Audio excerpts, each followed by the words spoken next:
Hello વિદ્યાર્થી મિત્રો, આપ સૌને નમસ્કાર અને સ્વાગત છે આપણી આ યુટ્યુબ ચેનલમાં. હું આપ સૌનો મિત્ર જગદીશ સર વાઘેલા. મિત્રો, નવોદય વિદ્યાલય પ્રવેશ પરીક્ષા ધોરણ 6ની અંદર આપણે પર્યાવરણ વિભાગની અંદર માનવ શરીરની વિશે સંપૂર્ણ અભ્યાસ કર્યો, જેની અંદર આપણે ખોરાક અને પોષક તત્વો, વિટામિનની ઉણપથી થતા રોગો, સ્વચ્છતા જાળવણી, ખાસ ઇન્દ્રિયો અને પાચન તંત્ર, રુધિરાભિસરણ તંત્ર, શ્વસન તંત્ર વિશે અભ્યાસ કર્યો. આ વિડીયોમાં આપણે તેના લગતા પ્રશ્નો અને તેના જવાબ આપણે ડિસ્કસ કરીશું, આપણે ચર્ચા કરીશું. તો આ વિડીયો મહત્વપૂર્ણ રહેશે. જો વિદ્યાર્થી મિત્રો તમે મારી ચેનલ પર નવા છો તો ચેનલને સબસ્ક્રાઈબ કરવાનું ભૂલજો નહીં. આ ચેનલમાં નવોદય પ્રવેશ પરીક્ષાની તમને સંપૂર્ણ માહિતી મળતી રહેશે.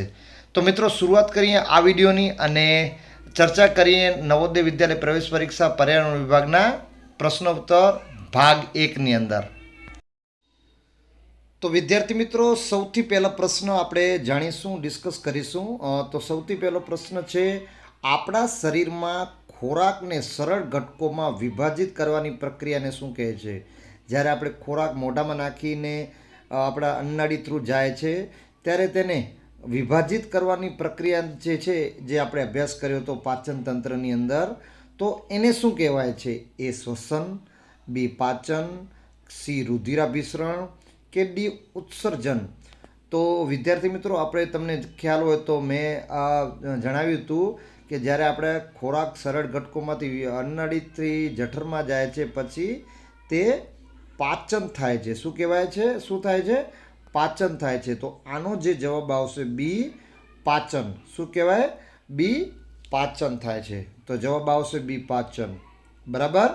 ત્યાર પછી પ્રશ્ન નંબર 2, નીચેના પૈકી કાર્બોહાઈડ્રેટનો સારો સ્ત્રોત કયો છે? નીચેના પૈકી કાર્બોહાઈડ્રેટનો સારો સ્ત્રોત કયો છે? તો આપણે આના વિશે પણ અભ્યાસ કર્યો હતો. એ ચોખા, બી ઈંડું, સી માછલી કે ડી દૂધ. તો મિત્રો, કાર્બોહાઈડ્રેટનો મેં તમને જણાવ્યું હતું કે કાર્બોહાઈડ્રેટનો સારામાં સારો સ્ત્રોત શું હોય છે? એ ચોખા હોય છે. શું હોય છે? એ ચોખા. ચોખા એ કાર્બોહાઈડ્રેટનો સારામાં સારો સ્ત્રોત છે. બરાબર. તો પ્રશ્ન નંબર 2માં આવશે એ ચોખા. બરાબર. ત્યાર પછી પ્રશ્ન નંબર 3 છે. પ્રશ્ન નંબર 3 છે, વિટામિન સીની ઉણપથી કયો રોગ થાય છે? વિટામિન સીની ખામી હોય, ઉણપ હોય તો કયો રોગ થાય છે? એ સ્કર્વી થાય, બી રિકેટ્સ થાય, સી ગોઈટર થાય કે ડી એનિમિયા થાય. તો વિદ્યાર્થી મિત્રો, આપણે વિટામિન સી, વિટામિન ડીની ઉણપથી થતા રોગો, તેના વિશે વિસ્તારપૂર્વક મેં તમને અભ્યાસ કરાવ્યો હતો. તો મિત્રો, વિટામિન સીની ઉણપથી સ્કર્વી નામનો રોગ થાય છે. તો આનો જવાબ આવશે એ સ્કર્વી. શું આવશે? સ્કર્વી આવશે. બરાબર. ત્યાર પછી પ્રશ્ન નંબર 4. પ્રશ્ન નંબર 4 છે, હૃદયનું મુખ્ય કાર્ય શું છે? આપણા શરીરની અંદર હૃદયનું મુખ્ય કાર્ય શું છે? તો એ ખોરાક પચાવો. તો મિત્રો, ખોરાક પચાવવાનું કામ હૃદયનું નથી. ખોરાક પચાવવો ના આવે. લોહીને સમગ્ર શરીરમાં પંપ કરવું, હવા ગાળવી કે પાણીનું શોષણ કરવું. મિત્રો, પાણીનું શોષણ કરવું એ હૃદયનું કામ નથી. હવા ગાળવી પણ હૃદયનું કામ નથી. હૃદયનું કામ શું છે? આપણા શરીરની અંદર લોહીને સમગ્ર શરીરમાં પંપ કરવું, એટલે લોહીને શરીરના વિવિધ ભાગોમાં પહોંચાડવું, પંપ કરવું, તે હૃદયનું કામ છે. તો આનો જવાબ આવશે બી, લોહીને સમગ્ર શરીરમાં પંપ કરવું. બરાબર છે. તો બી આનો જવાબ આવશે. આનો જવાબ આવશે બી. ઠીક છે મિત્રો. ત્યાર પછી પ્રશ્ન નંબર 5. પ્રશ્ન નંબર 5 છે, વિટામિન એની ઉણપથી કયો રોગ થઈ શકે છે? વિટામિન એની ઉણપ એટલે ખામીથી કયો રોગ થાય? એ સ્કર્વી થાય, બી રક્તાધણાપણું થાય, સી રિકેટ્સ થાય કે ડી ગોઈટર થાય. તો મિત્રો, શું આવે આનો જવાબ? આપણે વિટામિન એથી રક્તાંધણાપણું થાય. શું થાય મિત્રો? રક્તાંધણાપણું એટલે આપણે ઓછું દેખાય. બરાબર. ઝાંખું દેખાય. અંધાપો એટલે આપણે જરૂર પડે, દિવસના પણ ઘણીવાર તકલીફ પડે જોવાની, એટલે નજરની ખામી, રક્તાંધણાપણું થઈ શકે. તો મિત્રો, આનો જવાબ આવશે રક્તાંધણાપણું. બરાબર. રક્તાંધણાપણું. ઠીક છે, આનો જવાબ આવશે બી, રતાંધણાપણું. ત્યાર પછી છે પ્રશ્ન નંબર 6. પ્રશ્ન નંબર 6 છે માનવ હૃદયમાં કુલ કેટલા ખંડ હોય છે? મિત્રો આપણે માનવ હૃદયનું આપણે જે ભણ્યા હતા આપણે, બરાબર, મેં ત્યારે જ્યારે તમને અભ્યાસ કરાયો હતો, તો એની અંદર કેટલા ખંડો હોય છે? કુલ 4 ખંડો હોય છે. કેટલા ખંડો હોય છે? 4 ખંડો હોય છે. 2 ના આવે, 3 ના આવે, 5 ના આવે. આનો જવાબ આવશે સી. શું આવશે? સી. 4 ખંડો હોય છે. બરાબર, માનવ હૃદયની અંદર 4 ખંડો હોય છે. ઠીક છે મિત્રો, બહુ સરળ પ્રશ્ન હતો. ત્યાર પછી છે પ્રશ્ન નંબર 7. પ્રશ્ન નંબર 7 છે વિટામિન ડીની ઉણપથી બાળકોમાં કયો રોગ થઈ શકે છે? જો વિટામિન ડીની ઉણપ હોય, ખામી હોય, તો બાળકોની અંદર કયો રોગ થઈ શકે? એ સ્કર્વી, બી રિકેટ્સ, સી ગોઈટર, ડી રતાંધણપણું. તો મિત્રો સી તો આપણે વિટામિન સીની ઓનાથી થાય છે, ગોઈટર પણ ના આવે, રતાંધણાપણું એથી થાય છે. તો આનો જે જવાબ આવશે મિત્રો બી રિકેટ્સ. બી રિકેટ્સ નામનો રોગ વિટામિન ડીની ઉણપથી થાય છે. તો બી જવાબ આવશે. બરાબર છે મિત્રો. ત્યાર પછી પ્રશ્ન નંબર 8 ઉપર જઈએ. પ્રશ્ન નંબર 8 છે ધમનીઓ. ધમનીઓ, શીરા અને ધમની આપણે ભણ્યો હતો ને. ધમનીઓ સામાન્ય રીતે લોહીને કઈ દિશામાં લઈ જાય છે? ધમનીઓ લોહીને કઈ દિશામાં લઈ જાય છે? એ શરીરથી હૃદય તરફ, બી હૃદયથી શરીરના ભાગો તરફ, સી ફેફસાથી જઠર તરફ, કે ડી જઠરથી હૃદય તરફ.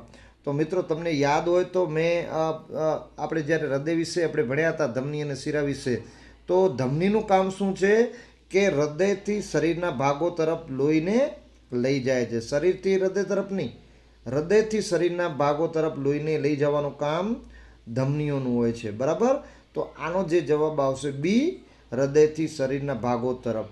બરાબર છે મિત્રો. ત્યાર પછી પ્રશ્ન નંબર 9 જોઈએ.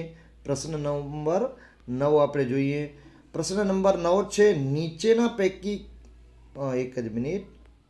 પ્રશ્ન નંબર 9 છે એક જ મિનિટ વિદ્યાર્થી મિત્રો. હા, નીચેના પૈકી કયો ખોરાક શરીરને સંતુલિત પોષણ આપવા માટે સૌથી યોગ્ય છે? નીચેના પૈકી કયો ખોરાક શરીરને સંતુલિત પોષણ, સારું પોષણ આપી શકે? માત્ર ખાંડ અને મીઠાઈથી, માત્ર ચોખાથી, વિવિધ પોષક તત્વો ધરાવતો સંતુલિત આહાર, કે માત્ર તેલ અને ઘીથી? તો મિત્રો આ તો તમને એમ જોઈને જ તમને ખબર પડી જશે કે આનો જવાબ આવશે સી, વિવિધ પોષક તત્વો ધરાવતો સંતુલિત આહાર, જેની અંદર આપને સંતુલિત પોષણ મળી શકે. તો સી આનો જવાબ આવશે, વિવિધ પોષક તત્વો ધરાવતો સંતુલિત આહાર, જેની અંદર બધું પોષક તત્વો મળી જાય. એ આપણા પોષણ માટે સારું રહેશે, યોગ્ય રહેશે. બરાબર છે. ત્યાર પછી પ્રશ્ન નંબર 10. પ્રશ્ન નંબર 10 છે શ્વાસ લેતી વખતે હવા સૌપ્રથમ કયા અંગમાં પ્રવેશે છે? જ્યારે આપણે શ્વાસ લઈએ ત્યારે સૌપ્રથમ હવા કયા અંગમાં પ્રવેશે છે? સી એ ફેફસામાં, બી જઠરમાં, સી નાકમાં, કે ડી હૃદયમાં? તો આ તો એકદમ સરળ પ્રશ્ન છે કે જ્યારે આપણે શ્વાસ સૌપ્રથમ લઈએ ત્યારે સૌપ્રથમ આપણે નાકથી શ્વાસ લઈએ છીએ. બરાબર, તો જવાબ આવશે સી. બહુ પ્રશ્ન ઇઝી છે. સી, નાક આવશે. બરાબર છે મિત્રો. તો આનો જવાબ આવશે સી, નાક. ઠીક છે મિત્રો, સમજાઈ ગયું. ત્યાર પછી ચાલો જોઈએ નેક્સ્ટ પ્રશ્ન. પ્રશ્ન નંબર 11. પ્રશ્ન નંબર 11 છે નીચેના પૈકી ચરબીનો સારો સ્ત્રોત કયો છે? નીચેના પૈકી ચરબીનો સારો સ્ત્રોત કયો છે? એ તેલ, બી ચોખા, સી મીઠું, કે ડી લીંબુ? તો મિત્રો આપણે અભ્યાસ કર્યો હતો કે ચરબી માટે વધુ ચરબી કોણ વધારે? એ તેલ. શું આવે આનો જવાબ? એ તેલ આવે. બરાબર છે, તેલ આવે. આનો જવાબ તેલ આવશે. ત્યાર પછી પ્રશ્ન નંબર 12. શ્વાસ લેતી વખતે ઉદરપટલ એટલે ડાયફ્રાગ્મ કઈ દિશામાં ખસે છે? ઉપર ખસે છે, નીચે ખસે છે, ડાબી તરફ ખસે છે, કે ડી જમણી તરફ ખસે છે?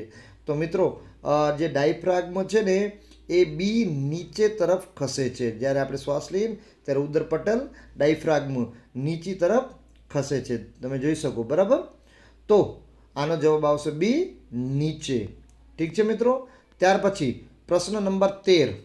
પ્રશ્ન નંબર 13 છે લોહત્વ એટલે આયરનની ઉણપથી કયો રોગ થઈ શકે છે? લોહત્વ એટલે આયરનની ઉણપથી કયો રોગ થઈ શકે? એ એનિમિયા, બી ગોઈટર, સી રિકેટ્સ કે ડી સ્કર્વી. મિત્રો સ્કર્વી ન થાય, બરાબર, સી રિકેટ્સ પણ ન થાય.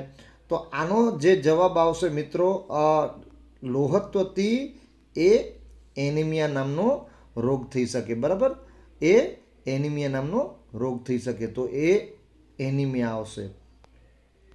ત્યાર પછી પ્રશ્ન નંબર 14. નીચેના પૈકી કયા પ્રાણીની દ્રષ્ટિ ખૂબ જ તીવ્ર હોય છે? નીચેના પૈકી કયા પ્રાણીની દ્રષ્ટિ શક્તિ ખૂબ જ તીવ્ર હોય છે? તો એ ગરુડ આવે, બી હાથી આવે, સી ગાય આવે કે ડી બકરી આવે. મિત્રો આ ના આવે, આ ત્રણેય ના આવે. આનો જવાબ સરળ છે. એ ગરુડની જે દ્રષ્ટિ શક્તિ છે, જોવાની શક્તિ, એ એકદમ તેજ હોય છે. આપણે જોયું હતું ગરુડ, ગીધ અને બાજ, બરાબર. ત્યાર પછી પ્રશ્ન નંબર છે 15. પ્રશ્ન નંબર 15 છે લોહી ગંઠાવવામાં મુખ્ય ભૂમિકા કયા ઘટક છે? લોહી શેનાથી ગંઠાઈ જાય, ગાંઠા થઈ જાય, બરાબર. તો આ સૌથી પહેલો છે એ લાલ રક્તકણો, બી શ્વેત રક્તકણો, સી પ્લેટલેટ્સ કે ડી હિમોગ્લોબિન. તો મિત્રો આપણે જ્યારે હૃદય વિશે અભ્યાસ કરી રહ્યા હતા ત્યારે મેં તમને જણાવ્યું હતું કે જો આપણા શરીરમાં જો પ્લેટલેટ્સ બરાબર ન હોય ને, તો પ્લેટલેટ્સ છે ને એનો ભૂમિકા શું છે? લોહીને બરાબર ગંઠાવવામાં, અને જે આપણે પ્લેટલેટ્સ ખૂબ જ મદદરૂપ હોય છે. તો સી આનો જવાબ આવશે, પ્લેટલેટ્સ, બરાબર, પ્લેટલેટ્સ આનો જવાબ આવશે. ત્યાર પછી પ્રશ્ન નંબર 16. શિરાઓ સામાન્ય રીતે લોહીને કઈ દિશાઓમાં લઈ જાય છે? આપણે ત્યારે ધમની વિશે અભ્યાસ કર્યો હતો. આમાં છે શિરાઓ. તો એ હૃદયથી શરીર તરફ, બી શરીરના ભાગોથી હૃદય તરફ, સી જઠરથી ફેફસા તરફ કે ડી નાકથી હૃદય તરફ. નાકથી હૃદય તરફ ના આવે, જઠરથી ફેફસા તરફ ના આવે. તો મિત્રો 16માનો જે જવાબ આવશે ને બી શરીરના ભાગોથી હૃદય તરફ. તમે ધમની આપણે જાણ્યું હતું હૃદયથી શરીર તરફ, બરાબર. તો આ શરીરના ભાગોથી હૃદય તરફનું કામ જે છે એ શિરાઓનું હોય છે. તો આનો જવાબ આવશે બી શિરાઓ, બરાબર મિત્રો. ત્યાર પછી આપણે જોઈએ પ્રશ્ન નંબર 17. પ્રશ્ન નંબર 17 છે કૂતરાની ખાસ કઈ ઇન્દ્રિય શક્તિ તીવ્ર હોય છે? કૂતરાની ખાસ કઈ ઇન્દ્રિય શક્તિ ખૂબ જ તીવ્ર હોય છે? એ સ્વાદ, બી ગંધ, સી દ્રષ્ટિ કે ડી સ્પર્શ. કૂતરો શું વધારે મેં તમને જ્યારે આપણે ખાસ ઇન્દ્રિય અભ્યાસ કરી રહ્યા હતા ત્યારે મેં તમને જણાવ્યું હતું કે કૂતરો જે છે એ પોલીસવાળા યુઝ કરે છે. કાંઈક ખૂન થઈ ગયું, મર્ડર થઈ ગયું હોય તો એવા કેસમાં એની ગંધ જે છે એ ખાસ હોય છે. એનો જે સેન્સ, જે સૂંઘવાની જે શક્તિ હોય છે, ગંધ પારખવાની, એ ખૂબ જ તીવ્ર હોય છે. તો આનો જે જવાબ આવશે મિત્રો બી ગંધ આવશે, બરાબર. સમજાઈ ગયું મિત્રો? બી ગંધ આવશે એનો જવાબ. ત્યાર પછી જોઈએ પ્રશ્ન નંબર 18. પ્રશ્ન નંબર 18 છે ચરબીનું મુખ્ય કાર્ય શું છે? ચરબીનું મુખ્ય કાર્ય શું છે? તો ચરબીનું મુખ્ય કાર્ય શરીરને ઉર્જા આપવી અને ગરમ રાખવામાં મદદ કરવી, બી માત્ર લોહી બનાવવું, સી માત્ર હાડકાં બનાવવા કે માત્ર દ્રષ્ટિ સુધારવી. ચરબી આપણા શરીરની અંદર શું કાર્ય કરે છે? તો આપણે અભ્યાસ કરી ગયા છીએ ચરબી આપણા શરીરમાં શું કાર્ય કરે છે મિત્રો? એ શરીરને ઉર્જા આપી અને ગરમ રાખવામાં મદદ કરે છે. તમે વાંચી લેજો એકવાર, તમે વિડીયો જોઈ લેજો મિત્રો. ચરબી વિશે મેં તમને સમજાવ્યું હતું કે ચરબીનું મુખ્ય કાર્ય છે શરીરની અંદર ઉર્જા આપવી અને ગરમ રાખવામાં મદદ કરે છે. તો આનો જવાબ આવશે એ શરીરને ઉર્જા આપી અને ગરમ રાખવામાં મદદ કરે છે. ત્યાર પછી પ્રશ્ન નંબર 19 છે. પ્રશ્ન નંબર 19 છે નીચેના પૈકી કયું ખનિજનું ઉદાહરણ છે? એ પ્રોટીન, બી કાર્બોહાઈડ્રેટ, સી આયોડિન કે ડી ચરબી. તો ખનિજનું ઉદાહરણ મિત્રો સી આયોડિન આવે. તો આનો જવાબ આવશે સી આયોડિન, બરાબર. ચલો નેક્સ્ટ જોઈએ પ્રશ્ન નંબર 20. પ્રશ્ન નંબર 20 છે મિત્રો, શ્વાસ નળી હવાને ક્યાં સુધી પહોંચાડે છે? શ્વાસ નળી હવાને ક્યાં સુધી પહોંચાડે છે? એ જઠર સુધી, બી ફેફસા સુધી, સી હૃદય સુધી કે ડી મગજ સુધી? તો શ્વાસ નળીનું કામ શું છે? હવાને ક્યાં સુધી પહોંચાડવાનું મિત્રો? તો આનું જે શ્વાસ નળીનું કામ છે બી ફેફસા સુધી હવાને પહોંચાડે છે. તો સાચો જવાબ આવશે બી ફેફસા સુધી. તો શ્વાસ નળી હવાને ફેફસા સુધી પહોંચાડે છે, બી જવાબ આવશે. ત્યાર પછી છે પ્રશ્ન નંબર 21. પ્રશ્ન નંબર 21 છે, આપણા શરીરમાં ઓક્સિજન અને કાર્બન ડાયોક્સાઇડની આપ-લે મુખ્યત્વે ક્યાં થાય છે? આપણે જ્યારે શરીરમાં ઓક્સિજન લઈએ છીએ અને કાર્બન ડાયોક્સાઇડ છોડીએ છીએ, બરાબર, જ્યારે શ્વાસની આપણે પ્રક્રિયા કરીએ છીએ ત્યારે આ પ્રક્રિયા ક્યાં થાય છે? બરાબર, મુખ્યત્વે ક્યાં થાય છે? એ ફેફસામાં, બી જઠરમાં, સી હૃદયમાં કે ડી મોઢામાં? તો મિત્રો આ જે પ્રક્રિયા છે એ ફેફસાની અંદર થાય છે. ઓક્સિજન અને કાર્બન ડાયોક્સાઇડની જે આપ-લે છે એ ફેફસાની અંદર થાય છે. બરાબર છે મિત્રો? તો આનો જવાબ આવશે એ ફેફસા. ત્યાર પછી છે પ્રશ્ન નંબર 22. પ્રશ્ન નંબર 22 છે, પાચનની શરૂઆત શરીરના કયા અંગથી થાય છે? પાચનની શરૂઆત શરીરના કયા અંગથી થાય છે? તો પાચનની શરૂઆત મિત્રો આપણે શરૂઆત એ જઠરથી થાય, બી નાનું આંતરડું થાય, સી મોંથી થાય કે ડી મોટું આંતરડું થાય? મોટા આંતરડાથી થાય. એ જઠર, બી નાનું આંતરડું, સી મોઢું કે ડી મોટું આંતરડું? તો મિત્રો આપણે અભ્યાસ કર્યો તો આપણે સૌથી પહેલાં જ્યારે મોઢામાં ખોરાક લઈએ છીએ ને ત્યાંથી જ આપણી પાચનની શરૂઆત થઈ જાય છે. તો જવાબ આવશે સી મોં. બરાબર, સમજાઈ ગયું મિત્રો? સી મોઢું આવે. ત્યાર પછી આપણે જોઈએ પ્રશ્ન નંબર 23. પ્રશ્ન નંબર 23 છે, શ્વસન તંત્રનું મુખ્ય કાર્ય શું છે? શ્વસન તંત્ર બહુ સરળ પ્રશ્ન છે. ખોરાકનું પાચન કરવું એ શ્વસન તંત્રનું કામ નથી. લોહી બનાવવું શ્વસન તંત્રનું કામ નથી. ડી હાડકાં મજબૂત કરવા શ્વસન તંત્રનું કામ નથી. શરીરમાં ઓક્સિજન પહોંચાડવો અને કાર્બન ડાયોક્સાઇડ બહાર કાઢવો. બરાબર, શરીરમાં ઓક્સિજન પહોંચાડવો અને કાર્બન ડાયોક્સાઇડ બહાર કાઢવો એ શ્વસન તંત્રનું કામ છે. બહુ સરળ છે. ખોરાક પાચન તો પાચન તંત્ર વાળવામાં આવે છે. બરાબર, લોહી બનાવવું એ પણ ના આવે, હાડકાં મજબૂત કરવા એ પણ ના આવે. આનો જવાબ આવે બી, શરીરમાં ઓક્સિજન પહોંચાડવો અને કાર્બન ડાયોક્સાઇડ બહાર કાઢવો. બરાબર. ત્યાર પછી પ્રશ્ન નંબર 24. પ્રશ્ન નંબર 24 છે, આયોડિનની ઉણપથી કયો રોગ થાય છે? બહુ સરળ પ્રશ્ન છે. આયોડિનથી એ એનિમિયા થાય, બી ગોઈટર થાય, સી સ્કર્વી થાય કે ડી રિકેટ્સ થાય? તો સરળ પ્રશ્ન છે મિત્રો. 24માંનો જવાબ આવશે બી ગોઈટર થાય. બરાબર, તમને ખ્યાલ હોય તો ગોઈટર મેં તમને સમજાય તો ગળામાં મોટો ગંઠો થઈ આવે, ગંઢો થઈ આવે, તો બી ગોઈટર. આનો જવાબ આવશે બી ગોઈટર. ત્યાર પછી જોઈશું પ્રશ્ન નંબર 25. શાર્ક એટલે વેલ. અહીંયા શાર્કની જગ્યાએ વેલ પાણીમાં ખૂબ જ ઓછી માત્રામાં રહેલી વસ્તુની ગંધ પણ ઓળખી શકે છે.